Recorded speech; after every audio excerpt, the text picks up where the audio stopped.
Everyone welcome to शिक्षा site. इस video में हम लोग विजयी भव का प्रैक्टिस सेट सॉल्व कर रहे हैं। संस्कृत विषय का ये 30 प्रश्नों की श्रृंखला होगी। सभी महत्वपूर्ण प्रश्न होंगे। जितने लोग प्रीवियस ईयर सॉल्व कर रहे होंगे उनको सीधे तौर पे यहाँ पे हूबहू प्रश्न मिलेगा। तो ये सभी इंपॉर्टेंट है। आप लोग वीडियो को शुरू से लेकर लास्ट तक देखिए। और इसके पहले कि अगर आपको प्रैक्टिस सेट देखनी है तो आप हमारे चैनल के प्लेलिस्ट में जाके देख सकते हैं। विजयी भव प्रैक्टिस सेट के नाम से प्लेलिस्ट बना हुआ है। इसके पहले के 8 प्रैक्टिस सेट आपको वहाँ पर मिल जाएंगे। तो पहला हमारा प्रश्न है, यहाँ पे आपको एक पद दिया गया है। इसके आधार पे आपको 5 प्रश्नों के उत्तर देने होते हैं।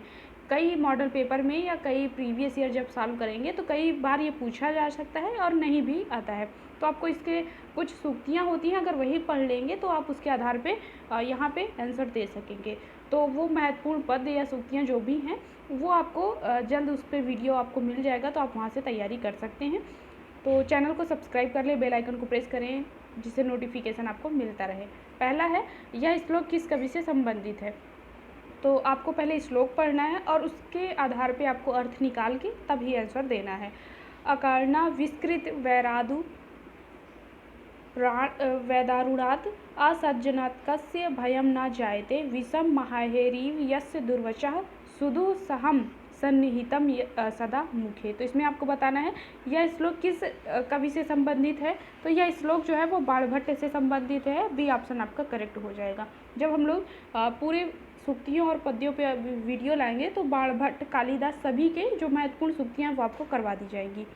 अगला है, विषम महाहेरी यश दुर्वचा में महाहे पद का क्या अर्थ है। दुष्जन और शत्रु, महासर्पया सज्जन। दूसरे में आपको बताना है कौन सा विकल्प यहाँ पे सही हो जाएगा। तो यहाँ पे इस क्वेश्चन के लिए महाहे के लिए बताना है तो महासर्प होता है महाहे का अर्थ।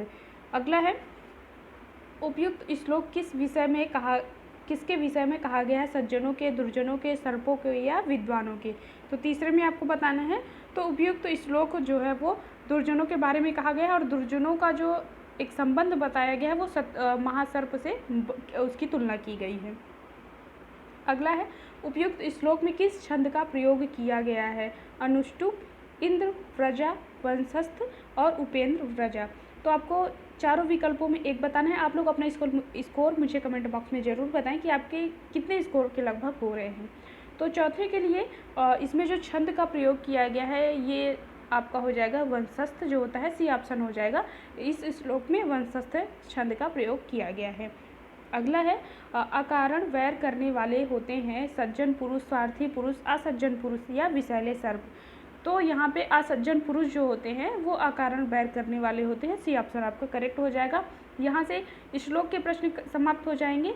इसके आगे जो है वो ग्रामर पोर्शन आपका स्टार्ट होता है। और इसमें आपको बताना है, छठा प्रश्न है, रिली वर्णयो मिर्था सावर्ण्यम वाच्यम में किसकी सवर्णता बताई गई है।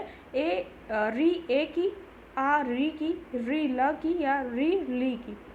छठे के लिए आपको बताना है तो जब भी आप इसको पढ़ेंगे तो री ली आपको पहले ही मिल जाएगा। आपको इसी पे टिक कर देना है, री ली की सवर्णता बताई गई है। अगला है, इचु यसा नाम रिक्त स्थान की पूर्ति कीजिए। तो जब आप उच्चारण स्थान संस्कृत के लिए या किसी हिंदी के लिए भी तैयार कर रहे होंगे तो उच्चारण स्थान के लिए कुछ सूत्र होते हैं वो आपको करवाए जाएंगे। वो या आप जब भी विजयी भव लेंगे तो उसमें दिए गए हैं। जैसे अकु विसर्जनीय नाम कंठा, इचु यसा नाम तालु, ऐसे करके सभी सूत्र होते हैं जिसमें वर्गों के उच्चारण स्थान और साथ ही जितने भी स्वर या व्यंजन हैं सभी के बारे में है। तो इसके लिए सातवें में इचु यसा नाम आपको बताना है कौन सा विकल्प यहाँ पे सही हो जाएगा। तो यहाँ पे इचु यसा नाम तालु होता है। बी ऑप्शन आपका करेक्ट हो जाएगा। अगला है, अंतस्थ वर्णों का अभ्यंतर प्रयत्न होता है ई स्पृष्ट, ईस स्पृष्ट और विवृत या संवृत। तो आठवें में आपको बताना है कौन सा विकल्प यहाँ पे हो जाएगा। तो अंतस्थ वर्णों का जो अभ्यंतर प्रयत्न होता है वो ईस स्पृष्ट होता है। यहाँ पे बी ऑप्शन आपका करेक्ट है। अगला प्रश्न है, नवा प्रश्न होगा, संधि कहाँ कहाँ नित्य मानी जाती है। ऑप्शन है एक पद में, धातु उपसर्ग में, समास में या उपयुक्त सभी में। तो संधि जो होती है वो एक पद में भी नित्य होती है, धातु उपसर्ग में और समास, तीनों में यहाँ पे नित्य होती है। तो आपका डी ऑप्शन आपका करेक्ट ऑप्शन होगा। 9 में डी है। अगला है, मनीषा का संधि विच्छेद होगा मना धन ईशा, मनस धन ईसा, मणि धन सा और मना धन ईशा। तो मनीषा का संधि विच्छेद पूछा गया है तो यहाँ पे मनस धन ईसा होता है, मनीषा का संधि विच्छेद हो जाएगा और बी ऑप्शन आपका करेक्ट है। अगला है, प्रगृह्य संज्ञक है हरि, गंगे, विष्णु या उपयुक्त सभी। तो 11वें में प्रगृह्य संज्ञक के बारे में पूछ रहा है, तो यहाँ पे डी ऑप्शन आपका करेक्ट है। आप लोग अपना स्कोर मुझे ज़रूर बताएं। अगर एक एक ऑप्शन को आपको यहाँ पे एक्सप्लेन किया जाएगा तो वीडियो लंबा हो जाएगा, इस वजह से यहाँ पे हम लोग रैपिड फायर की तरह यहाँ पे प्रश्न सॉल्व कर रहे हैं। संबोधन में कौन सी विभक्ति का प्रयोग होता है? प्रथमा, द्वितीय, तृतीया, षष्ठी। तो 12वीं में आपको बताना है कौन सा विकल्प यहाँ पे सही हो जाएगा। तो संबोधन में हमेशा प्रथमा विभक्ति का प्रयोग होता है, ए ऑप्शन आपका करेक्ट हो जाएगा। अगला है, और जितने भी विभक्तियों के सूत्र होते हैं तो आपको उसको तैयार होने चाहिए, क्योंकि एक प्रश्न आपका विभक्तियों के सूत्र से संबंधित होता है और एक प्रश्न विभक्तियों के जो कौन सी विभक्ति किसमें यूज होगी वो आपका पूछा जाएगा। अगला है, तिलेसु तैलम वाक्य में तिलेसु पद में प्रयुक्त विभक्ति है। यहाँ पे 2 प्रश्न आपको सीधे तौर पे देखने को मिल रहे हैं। विभक्ति से ही एक प्रश्न आपका प्रत्यय, एक प्रश्न वाच्य और 3 प्रश्न लगभग माहेश्वर सूत्र और प्रत्याहार से पूछे जाते हैं। तो 13वें में आपको बताना है कौन सा विकल्प यहाँ पे सही हो जाएगा। तो यहाँ पे तिलेसु तैलम में यहाँ पे तिलेसु के लिए यहाँ पे सप्तमी विभक्ति प्रयोग हुई है, तो सी ऑप्शन आपका करेक्ट है। अगला है, गंगा हिमालय से निकलती है। ये प्रश्न आउट रहता है, लगभग इसी से प्रश्न पूछा जाता है जब भी पंचमी विभक्ति का जहाँ पे यूज होगा। तो 14वें में आपको बताना है कौन सा विकल्प यहाँ पे होगा। तो गंगा हिमालयात निर्गच्छति, तो यही ऑप्शन आपका करेक्ट हो जाएगा। गंगाया हिमालय निर्गच्छ, ये आपका तीनों विकल्प यहाँ पे गलत हो जाएंगे, ए ऑप्शन आपका करेक्ट है। श्रुति प्रत्यय किस काल का बोधक है? वर्तमान काल का, भूतकाल का, भविष्य काल का या किसी का नहीं?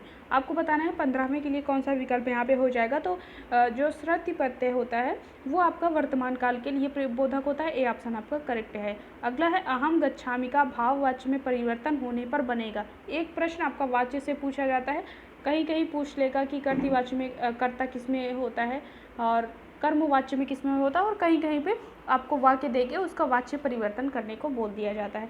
अहम गच्छामि का भाव वाच्य में परिवर्तन होने पे बनेगा, आपको बताना है 16वें के लिए कौन सा विकल्प यहाँ पर हो जाएगा। तो सबसे पहले अहम का आपको याद होना चाहिए, अहम माम मया, तो तृतीया हो जाएगी, मया होता है यहाँ पे, तो यहाँ पे आपका सी और डी ऑप्शन करेक्ट हो जाएगा। इसके लिए आपका जो करेक्ट ऑप्शन हो जाएगा मया गम्यते, अहम में अहम माम मया तृतीया होती है, तो यहाँ पे बी ऑप्शन आपका करेक्ट होगा। पठनीयम पद में धातु और प्रत्यय हैं, पठधन अनियर, पठधन तुमुन और पठधन श्रुति और पठधन ल्यप। तो आपको इसमें बताना है 17वें के लिए कौन सा विकल्प यहाँ पे होगा। पठनीयम में जब भी आप इसको करेंगे तो आपको यहाँ पे पता ही चल रहा है, पठनीयम, पठधन अनियर, यहाँ पे प्रत्यय होगा, ए ऑप्शन आपका करेक्ट है। अगला प्रश्न है आपका, चटका में स्त्री प्रत्यय है, चाप, डाप या टाप या कोई नहीं। 18वें में आपको बताना है कौन सा विकल्प यहाँ पे सही हो जाएगा। तो चटका में स्त्री प्रत्यय, जब भी स्त्री प्रत्यय से आएगा तब आपसे टाप ही ज़्यादा महत्वपूर्ण होता है, टाप प्रत्यय पूछा जाता है, सी ऑप्शन आपका करेक्ट है। अगला प्रश्न है, अस्था धातु के लट लकार उत्तम पुरुष एक वचन का रूप है, अस्থাति, अस्থাनि, अस्থাमि या तिष्ठामि। तो 19वें में आपको बताना है कौन सा विकल्प होगा। तो अस्था के लिए हमेशा तिष्ठामि होगा, डी ऑप्शन आपका करेक्ट हो जाएगा। लट लकार उत्तम पुरुष एक वचन की बात करेंगे तो अस्था के लिए तिष्ठामि हो जाएगा। अगला है, रमायाम, रमा प्रतिपदिक के किस विभक्ति एवं वचन का रूप है? द्वितीय एक वचन, चतुर्थी एक वचन, षष्ठी बहुवचन या सप्तमी एक वचन। और 20वें में आपको बताना है कौन सा विकल्प यहाँ पे सही होगा। तो इसके लिए आपका यहाँ पे रमायाम जो होगा वो सप्तमी एक वचन का रूप है, डी ऑप्शन आपका करेक्ट है। अगला है, सत्यर्थे पृथग थारया स्वर व्यंजने संहते या किस अलंकार का लक्षण? अनुप्रास, यमक, श्लेष या उपमा। तो जरूरी नहीं है अलंकार सभी हर बार ये नहीं पूछा जाता है, जिस बार आपका पेपर टफ होगा उसी बार अलंकार से प्रश्न पूछते हैं, नहीं तो संस्कृत में अलंकार के से प्रश्न बहुत कम ही देखने को मिलेगा। तो इसमें आपको बताना है 21वें में कौन सा विकल्प यहाँ पे सही हो जाएगा। तो 21वें के लिए आपका जो करेक्ट ऑप्शन होगा यहाँ पे जो आपको यहाँ पे सूत्र दिया गया है इसके लिए यहाँ पे आपका बी ऑप्शन करेक्ट हो जाएगा। अगला है, गिनती से एक प्रश्न पूछा जाता है, 101 संख्या को संस्कृत में क्या कहेंगे? इसमें आपको बताना है कौन सा विकल्प सही हो जाएगा। तो 101 को यहाँ पे एकाधिक शतम बोलते हैं, सी ऑप्शन आपका करेक्ट होगा। यहाँ पे तीनों विकल्प आपके ये गलत दिए गए हैं। अगला है, त्रिवर्ग के अंतर्गत आते हैं धर्म अर्थ मोक्ष, धर्म मोक्ष काम और धर्म अर्थ काम अर्थ धर्म मोक्ष। इसमें आपको बताना है कौन सा विकल्प यहाँ पे सही होगा। तो 23वें के लिए आपका यहाँ पे धर्म अर्थ काम होता है, त्रिवर्ग के अंतर्गत आते हैं। सी ऑप्शन आपका करेक्ट है। अगला है द्विरेफा पद का अर्थ है सारंग, मृग, बगुला या भौरा। तो इसमें आपको बताना है कौन सा विकल्प सही होगा। तो सबसे पहले कुछ वस्तुएं संस्कृत की होती हैं। एक प्रश्न आपका गिनती से और वस्तुएं या जानवरों के नाम में कुछ पूछ लेता है संस्कृत से, वो आप 2 प्रश्न आपके आउट रहते हैं। इससे कुछ महत्वपूर्ण वस्तुएं होती हैं वो आपको करवाई जाएंगी। बहुत जल्द उस पर भी वीडियो आपको मिलने वाला है। तो 24वें में आपको बताना है द्विरेफा जो होता है उस किसके लिए प्रयुक्त होता है। तो द्विरेफा जो होगा वो भौरे के लिए प्रयुक्त होगा। डी ऑप्शन आपका करेक्ट है। अगला है भिन्न अव्ययपद चुनिए इदानीम, संप्रति, अधुना या कदा। 25वें में आपको बताना है कौन सा विकल्प यहाँ पे सही होगा। तो यहाँ पे 25वें के लिए आपका जो करेक्ट है भिन्न अव्ययपद जो होगा वो कदा हो जाएगा। कदा भिन्न है, कब होता है इसका, और सभी एक जैसे हैं।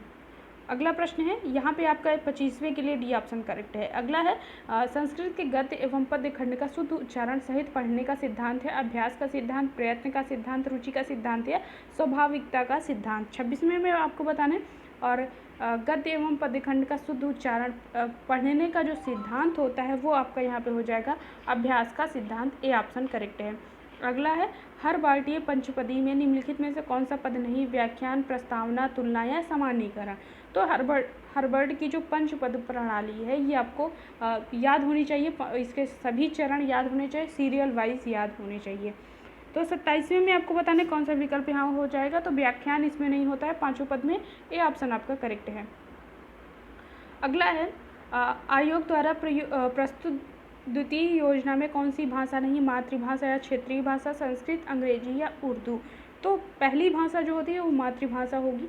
दूसरी भाषा में आपको बताना है कौन सा नहीं होता है। तो यहाँ पे आपका उर्दू जो है वो द्वितीय भाषा के रूप में नहीं, अभी तक इसको नहीं बोला गया, आयोग द्वारा नहीं प्रस्तुत किया गया है। डी ऑप्शन आपका करेक्ट है। अगला है वेद मंत्रों में शिक्षा का तात्पर्य है पाठशाला में पढ़ने जाना, विकास की प्रक्रिया, ज्ञानोपार्जन का साधन, ठीक से उच्चारण करने की विधा। तो 29वें में आपको बताना है वेद मंत्रों में जो शिक्षा का तात्पर्य है वो ठीक से उच्चारण करने की विद्या है। अगला है संस्कृत में पत्र लेखन का उपयोग किस स्तर पर होना चाहिए, प्रारंभिक स्तर पर, मध्य स्तर पर, उच्च स्तर पर या मध्य एवं उच्च स्तर पर। तो 30वें में आपको बताना है कौन सा विकल्प यहाँ पे सही हो जाएगा। तो जो पत्र लेखन का उपयोग होता है वो उच्च स्तर पर। सी ऑप्शन आपका करेक्ट है। तो यहाँ पे हमने 30 प्रश्नों की श्रृंखला समाप्त कर ली है। अगर आपको वीडियो पसंद आए तो प्लीज़ वीडियो को लाइक करें, चैनल पर नए हैं अभी तक नहीं सब्सक्राइब किए हैं तो प्लीज़ कर लें, और साथ ही अपने दोस्तों के साथ शेयर करें जिससे उनको भी इन सभी प्रश्नों का लाभ हो।